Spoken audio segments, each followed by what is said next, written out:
Everyone, आज की कहानी का शीर्षक है आत्मनिर्भर। कल दिल्ली से गोवा की उड़ान में एक बुजुर्ग मिले, साथ में उनकी पत्नी भी थी। बुजुर्ग की उम्र करीब 80 साल रही होगी।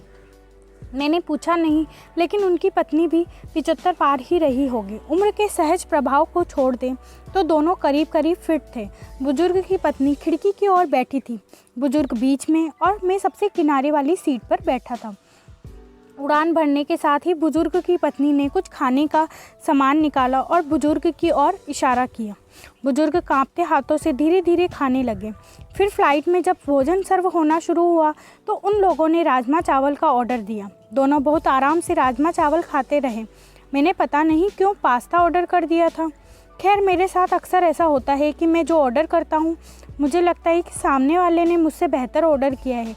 और अब बारी थी कोल्ड ड्रिंक की। पीने में मैंने कोक का ऑर्डर दिया था। अपने कैन के ढक्कन को मैंने खोला और धीरे धीरे पीने लगा। बुजुर्ग ने कोई जूस लिया था। खाना खाने के बाद जब उन्होंने जूस की बोतल का ढक्कन को खोलना शुरू किया तो ढक्कन खुल ही नहीं रहा था। बुजुर्ग कांपते हाथों से उसे खोलने की कोशिश कर रहे थे। मैं लगातार उनकी ओर देख रहा था। मुझे लगा कि ढक्कन खोलने में उन्हें मुश्किल आ रही है, तो मैंने उन्हें शिष्टाचार हेतु कहा कि लाइए मैं खोल देता हूँ। बुजुर्ग ने मेरी ओर देखा, फिर मुस्कुराते हुए कहने लगी कि बेटा, ढक्कन तो मुझे ही खोलना होगा। मैंने कुछ पूछा नहीं, लेकिन सवाल भरी निगाहों से उनकी ओर देखा। यह देख बुजुर्ग ने आगे कहा, बेटा जी, आज तो आप खोल देंगे, लेकिन अगली बार कौन खोलेगा? इसलिए मुझे खुद खोलना आना चाहिए। उनकी पत्नी भी अपने पति की ओर देख रही थी। जूस की बोतल का ढक्कन उनसे अभी भी नहीं खुला था, पर वो बुजुर्ग लग रहे और बहुत बार कोशिश करके उन्होंने ढक्कन खोल ही लिया। दोनों आराम से जूस पी रहे थे। मुझे दिल्ली से गोवा की इस उड़ान में ज़िंदगी की एक सबक मिला। बुजुर्ग ने मुझे बताया कि उन्होंने ये नियम बना रखा है कि अपना काम, हर काम वो खुद करेंगे।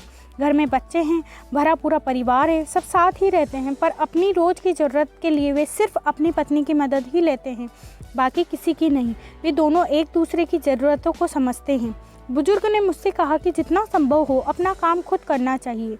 एक बार अगर आपने काम छोड़ दूंगा, दूसरों पर निर्भर हुआ, तो समझो बेटा कि बिस्तर पर ही पड़ जाऊंगा। फिर मन हमेशा यही कहेगा कि ये काम इससे करा लूँ, वो काम उससे। फिर तो चलने के लिए भी दूसरों का सहारा लेना पड़ेगा।